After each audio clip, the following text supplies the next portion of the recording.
Chapter 18. Of the violence which may be done to the body by another's lust, while the mind remains inviolate. 1. But is there a fear that even another's lust may pollute the violated? It will not pollute, if it be another's. If it pollute, it is not another's, but is shared also by the polluted. But since purity is a virtue of the soul, and has for its companion virtue the fortitude, which will rather endure all ills than consent to evil, and since no one, however magnanimous and pure, has always the disposal of his own body, but can control only the consent and refusal of his will, what sane man can suppose that, if his body be seized and forcibly made use of to satisfy the lust of another, he thereby loses his purity?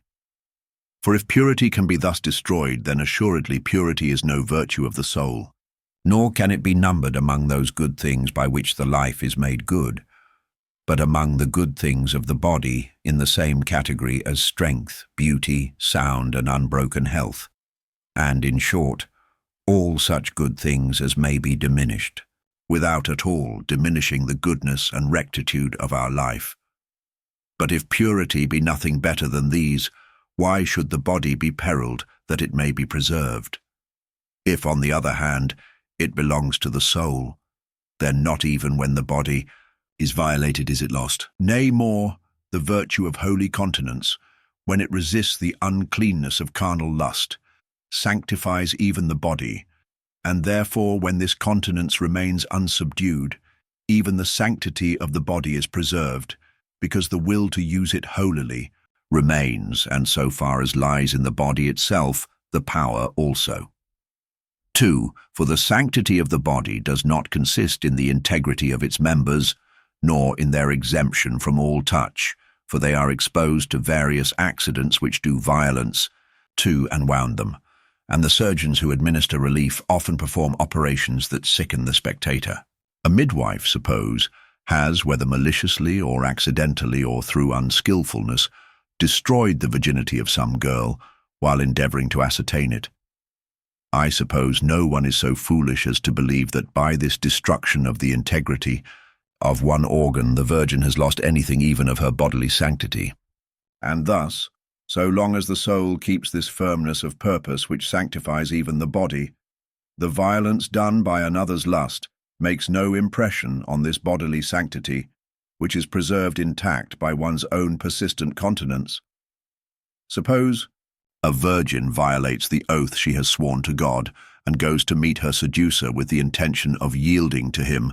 Shall we say that as she goes, she is possessed even of bodily sanctity, when already she has lost and destroyed that sanctity of soul which sanctifies the body? Far be it from us to so misapply words. Let us rather draw this conclusion, that while the sanctity of the soul remains even when the body is violated, the sanctity of the body is not lost, and that, in like manner, the sanctity of the body is lost when the sanctity of the soul is violated, though the body itself remains intact. And therefore a woman who has been violated by the sin of another, and without any consent of her own, has no cause to put herself to death. Much less has she cause to commit suicide in order to avoid such violation, for in that case she commits certain homicide to prevent a crime which is uncertain as yet, and not her own. Chapter 19. Of Lucretia, who put an end to her life because of the outrage done her. 1. This, then, is our position, and it seems sufficiently lucid. We maintain that when a woman is violated while her soul admits no consent to the iniquity, but remains inviolably chaste, the sin is not hers but his who violates her. But do they against whom we have to defend not only the souls, but the sacred bodies too of these outraged Christian captives, do they, perhaps, dare to dispute our position? But all know how loudly they extol the purity of Lucretia, that noble matron of ancient Rome. When King Tarquin's son had violated her body, she made known the wickedness of this young profligate to her husband Collatinus, and to Brutus her kinsman, men of high rank and full of courage, and bound them by an oath, to avenge it. Then, heartsick and unable to bear the shame, she put an end to her life. What shall we call her? An adulteress or chaste? There is no question which she was. Not more happily than truly did a declaimer say of this sad occurrence. Here was a marvel. There were two, and only one committed adultery. Most forcibly and truly spoken. For this declaimer, seeing in the union of the two bodies the foul lust of the one and the chaste will of the other, and giving heed not to the contact of the bodily members, but to the wide diversity of their souls, says, there were two, but the adultery was committed only by one. Two.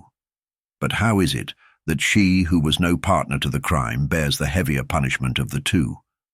For the adulterer was only banished along with his father. She suffered the extreme penalty.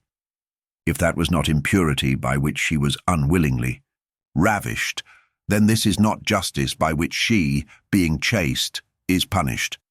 To you I appeal, ye laws and judges of Rome. Even after the perpetration of great enormities, you do not suffer the criminal to be slain untried. If then one were to bring to your bar this case, and were to prove to you that a woman not only untried but chaste and innocent had been killed, would you not visit the murderer with punishment proportionably severe? This crime was committed by Lucretia. That Lucretia so celebrated and landed slew the innocent, chaste, outraged Lucretia. Pronounce sentence. But if you cannot, because there does not appear anyone whom you can punish, why do you extol with such unmeasured laudation her who slew an innocent and chaste woman? Assuredly you will find it impossible to defend her before the judges of the realms below, if they be such as your poets are fond of representing them, for she is among those who guiltless sent themselves to doom, and all for loathing of the day, in madness threw their lives away. And if she with the others wishes to return, fate bars the way. Around their keep the slow, unlovely waters creep, and bind with ninefold chain. Or perhaps she is not there, because she slew herself conscious of guilt, not of innocence. She herself alone knows her reason. But what if she was betrayed by the pleasure of the act, and gave some consent to Sextus, though so violently abusing her, and then was so affected with remorse that she thought death alone could expiate her sin? Even though this were the case, she ought still to have held her hand from suicide if she could with her false gods have accomplished a fruitful repentance. However, if such were the state of the case, and if it were false that there were two, but one only committed adultery, if the truth were that both were involved in it, one by open assault, the other by secret consent, then she did not kill an innocent woman, and therefore her erudite defenders may maintain that she is not among that class of the dwellers below who guiltless sent themselves to doom. But this case of Lucretia is in such a dilemma that if you extenuate the homicide, you confirm the adultery. If you acquit her of adultery, you make the charge of homicide heavier, and there is no way out of the dilemma when one asks, if she was adulterous, why praise her? If chaste, why slay her? 3. Nevertheless, for our purpose of refuting those who are unable to comprehend what true sanctity is, and who therefore insult over our outraged Christian women, it is enough that in the instance of this noble Roman matron, it was said in her praise, there were two, but the adultery was the crime of only one. For Lucretia was confidently believed to be superior to the contamination of any consenting thought to the adultery. And accordingly, since she killed herself for being subjected to an outrage in which she had no guilty part, it is obvious that this act of hers was prompted not by the love of purity, but by the overwhelming burden of her shame. She was ashamed that so foul a crime had been perpetrated upon her, though without her abetting, and this matron, with the Roman love of glory in her veins, was seized with a proud dread that, if she continued to live, it would be supposed she willingly did not resent the wrong that had been done her. She could not exhibit to men her conscience, But she judged that her self-inflicted punishment would testify her state of mind, and she burned with shame at the thought that her patient endurance of the foul affront that another had done her should be construed into complicity with him.